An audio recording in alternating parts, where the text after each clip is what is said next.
لو انا حد اتحرش بيا كواحده اعتبر شخص بالغ ذكر كان او انثى، ردود فعلي على الحدث هتختلف من واحد لتاني. ففي شخص هينكرها وهيسكت ومش هيتصرف، وده مش معناها ان هو موافق، بس ده معناها انه ما عندوش المقومات النفسيه انه يقدر يستوعب الحدث ويتصرف بناء عليه. شخص تاني ممكن يقعد يصرخ ويجلجل الدنيا ويقول ويعيد ويزيد. الشخص اللي يتم التعرض إليه بإساءة جنسية مهم جدا إن يلاقي فيه حواليه مجموعة داعمة، مجموعة مصدقة إن هو فعلا تعرض لإيذاء، وإنه هذا التعرض يستدعي حاجتين مهمين جدا. أولا الفحص الطبي والنفسي، ثانيا اللجوء للقوانين. لأنه مهم جدا إنه عشان أي ظاهرة في المجتمع إحنا شايفين إنها غلط، إنه عشان تتصلح لازم أعين الضحية بإن أنا أساعده طبيا ونفسيا، وكمان أتيح الفرصة لأجهزة الدولة إنها تقدر تساعدهم في أخذ حقهم. من أكتر الحاجات اللي أنا سمعتها لما كانت بنت تيجي تقول لي أنا تم التحرش بيا ورحت قلت لأمي وسكتت،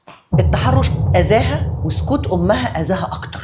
إن أنا حكيت لأبويا فضربني علقة، ده أذاها أكتر، ده ساب عندها أثر أبشع بكتير من الأثر اللي سابه التحرش، ده ساب عندها أثر أبشع بكتير من اللي سابوا عندها الإساءة الجنسية. يا جماعة ما ينفعش نحط راسنا في الأرض وندفنها زي النعام. في قضايا معينة في المجتمع وظواهر مش منتشرة قوي وقليلة، ولكن تأثيرها على الفرد قوي. عشان كده لما تسمع عن حد أو واحدة صاحبتك تيجي تحكي لك أو واحد صاحبك يقولك، لازم تدعمه نفسيا في إنه هو يروح يتعالج، وفي نفس الوقت إن هو ياخد حقه. احنا دلوقتي الحمد لله بنسمع عن بعض القضايا اللي بيتاخد فيها أحكام، وأكيد دي هيكون لها دور كبير جدا في الردع عن هذه الظاهرة. لو حد تعرض لإساءة جنسية وما قدرش يعبر وجا حكى عنها بعدها فترة، ما تعتبروش ان الشخص ده كان ساكت عشان هو كان موافق. حتى لو كانت الإساءة دي استمرت لأيام، أسابيع، شهور، اتعرض لها كذا مرة ولو من نفس الشخص، ما تعتبروش ان السكوت ده كان علامة رضا، ما تعتبروش ان الصمت ده كان معناها ان هو موافق خالص. في ناس لما بتتعرض لصدمات قوية في حياتها ممكن تلاقيها بتصمت تماما وبتعجز عن انها تتصرف حتى لو الموقف بيتعاد تاني، وان حتى لو ما اتكلموش في الموضوع ده وكانوا ضحايا لهذا النوع من الإيذاء وما اتكلموش مع الناس، ده مش معناه ان هم كويسين، مش معناه ان هم ما تأذوش، مش معناها ان هم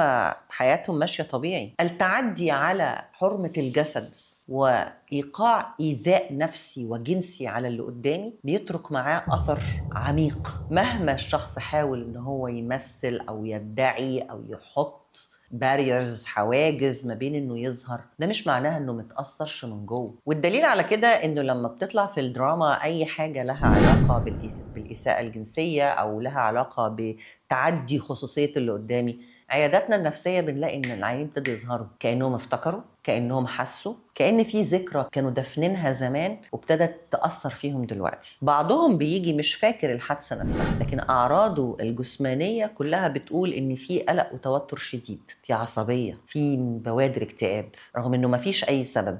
لكن لما بنقعد ونتكلم وعلى مهلنا كده ويطمنوا ويبتدوا يحكوا، تكتشف انه كانوا تعرضوا في يوم من الايام بس ما قدروش يتكلموا. الناس اللي تعرضت لإساءة جنسية وما اتكلمتش في وقتها ولحد النهارده ما بتتكلمش فيها، عرضة ان هم يبقى عندهم اعراض نفسية هم مش فاهمين هي جايه لهم منين. واكتر مجال بيتأثر بيه علاقتهم بجوازهم او علاقتهم بستاتهم، لان في رجالة لما بتتعرض لإساءة جنسية وهم أطفال أو هم مراهقين، ده برضو بيأثر على كفاءتهم في علاقتهم مع ستاتهم، فبيتأثروا وبيبان عليها أعراض، بيبان خلل في الأداء. عشان كده اللي بيسكت مش معناها إنه كويس، مش معناها إنه ما عندوش مشاكل في حياته، يمكن بس لسه ما ظهرتش، بس هتظهر في يوم من الأيام. كتير قوي بيتخيلوا إنه الإساءة الجنسية لازم تحصل بين الأغراب، الناس مش على علاقة زوجية ببعض. بس هو حقيقي في ساعات كده ستات تيجي تتكلم في إنه العلاقة ما بينها وما بين زوجها سواء كتلامس أو كعلاقة كاملة بتتم غصب عنها، بتتم تحت تهديدات مختلفة، بتتم تحت نوع من أنواع الضغط.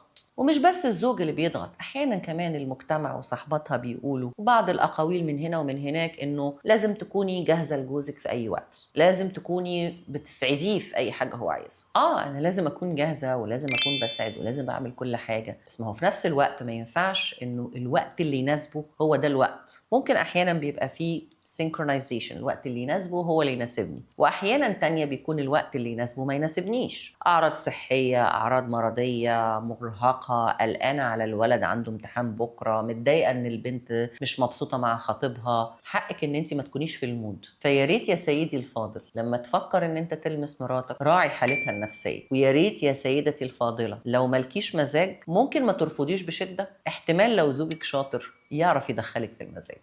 دايما الدراما كانت بتصدر لنا صورة معينة للإساءة الجنسية، يا إما دوشة وخناق وعياط وصريخ، وكنا أحيانا دايما مرتبط بالنسبة لنا إنه دي حاجة وحشة قوي. زمان كانت أفلام أبيض وأسود، الإزاز بيخبط والمطرة بتمطر فيبقى في حاجة وحشة حصلت، بعد كده بقى صريخ وسويت زي فيلم الاغتصاب، مشكلة كبيرة. مؤخرا ابتدينا نلاحظ إنه الصورة الذهنية للمشاهد اللي ليها علاقة أو الأفكار اللي ليها علاقة بالإساءة الجنسية ابتدت تختلف، فأحيانا بتاخد صورة انه البيت العادي اللي احنا عايشين فيه، بس الاوحش بقى انها ابتدت تاخد صورة لها علاقة بالكوميديا، وكأني بعمل نوع من انواع التبسيط لفكرة الاعتداء او ان انا اخترق خصوصية الجسدية بتاعت اللي قدامي، سواء بالكلام سواء بالايماءات او سواء بالفعل، بس بتتحط في اطار دمه خفيف. فده بيخليني الفكرة ما عادتش مزعجة قوي ان انا بعتدي على حد او بخترق خصوصيته زي ما كنا بنشوف في الافلام اللي فيها خناق وصريخ والشبابيك بتخبط والمطره بتنزل. الصوره اللي بتوحيلي بالانزعاج عكس الصوره اللي بتوحيلي بالضحك والانبساط، وكأن الفعل هنا مش فارق عن هنا كتير، مضمون الفعل نفسه، مضمون الفكره نفسها مش مختلف، بس انا هنا اديتك انطباع بالانزعاج وهنا اديتك انطباع انها اتس اوكي، عادي بنضحك بنهزر، هي ممكن تحصل في هزار، وده بيعمل بلبله في رؤيتي لنفس الموضوع، تعدي على الآخر واختراق الخصوصية الجسدية للآخر شيء مرفوض، فما ينفعش أحطه في صورة كوميدية.